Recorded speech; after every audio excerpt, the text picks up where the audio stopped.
Hello students, your topic for today is distinction between the pre-constitutional and post-constitutional laws. So Article 13(1) of the Indian Constitution states about the all the laws in force in the territory of India immediately before the commencement of this constitution are inconsistent with the provisions of this part, and to the extent of such inconsistency they are void. On the other hand, the subclause 2 is talking about the states shall not make any laws which takes away or abridges the rights that are conferred by this part, and in any law which is made with the contravention of this clause will be void because of the contravention. So from this it can be concluded that Article 13(1) is dealing with the pre-constitutional laws and Article 13(2) is dealing with the post-constitutional laws. So the pre-constitutional laws are the all the laws in force in the territory of India immediately before the commencement of Indian Constitution will be void to the extent if they are inconsistent with the fundamental rights that are under Part 3 of the Constitution.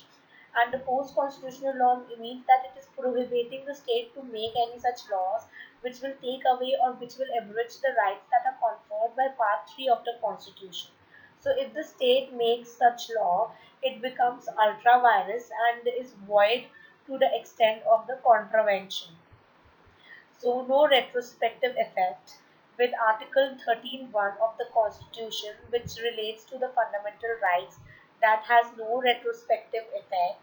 This means that all the existing laws which are inconsistent will become void from the date of the commencement of the Constitution, and therefore the acts which are committed before the commencement of the Constitution, which are in contravention with the provisions of any law, will become void after the commencement of the Constitution, because the inconsistency with the fundamental rights and the same cannot be challenged in any court of law.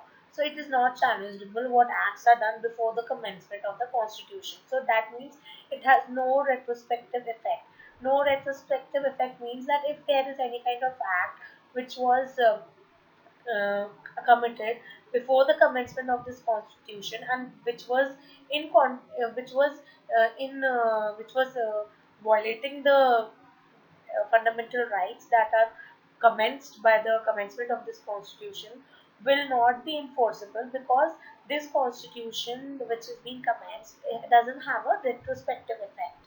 So in the case of Keshwanand Madhava Menon versus State of Bombay, a person was being prosecuted under the law before the constitution came into force, and once the constitution came into effect, the law under which the person was convicted became void.